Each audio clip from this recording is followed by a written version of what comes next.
Hey everyone, Doug Oosterhart here. I wanted to do a quick TLDR, or too long didn't read version, of some of the top blog posts and articles that I've read over the past few weeks regarding our current economic times, the bear market that we're in, and just investing in general. Some topics that I'm going to talk about are how long does it take to get your money back after the bottom of a bear market, what to do with your portfolio, should you just simply get out, wait for the dust to settle, and then get back in, and also how to manage emotions during these difficult times. Let's talk about it. One of my favorite blog posts from the last month has been one from Josh Brown, who is oftentimes on the CNBC desk, or he's the CEO of Ritholtz Wealth Management out in New York City. And the blog post is called "Hello Darkness, My Old Friend." And the biggest takeaway from this is regarding a question that I get from clients, prospects, pretty much anyone that I'm interviewing or they're interviewing me. They say, so what do you do for your clients in periods of recession or when the markets are down? And so my biggest takeaway was the following. He says, so when people ask me what I'm doing or what we're doing for our clients, I don't have to think very hard. We are communicating for clients, not speculating in the market or making bets with our money.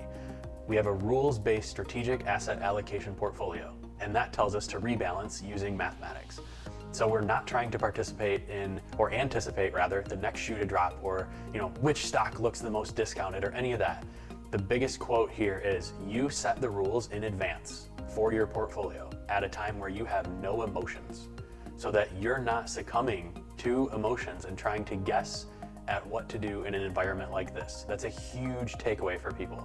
We set the risk and volatility tolerance at the beginning at a time where there's no emotion, and align that back to your plan. So that the most valuable conversations that we're having right now is not about, is the Fed gonna cut interest rates, or will there be negative interest rates, or how much stimulus will the government add into the economy. We're talking about things like, hey, are you holding the correct investments in the correct accounts, and what's the tax impact if we did X, Y, and Z strategy? Those are not sexy, but those are the things that help our clients meet their goals.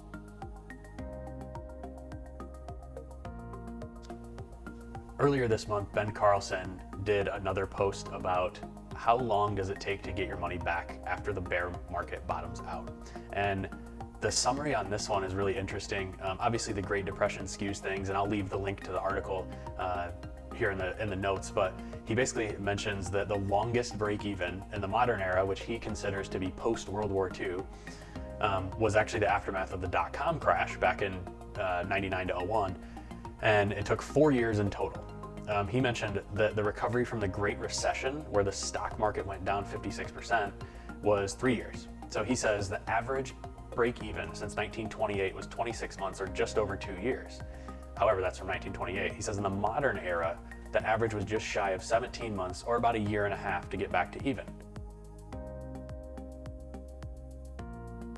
From one of my favorite bloggers, Ben Carlson, who talked about 12 things that won't help during a market correction. And my biggest takeaway from this was number 12, which was, don't compare yourself to what other investors are doing. Oftentimes I hear people say, oh, well, so-and-so did X, Y, and Z, or if I would have just done this, then I wouldn't have taken this loss on paper.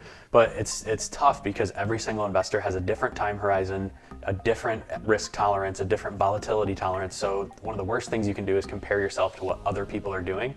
The benchmark is your goals, and are you on track to meet them regardless of market conditions?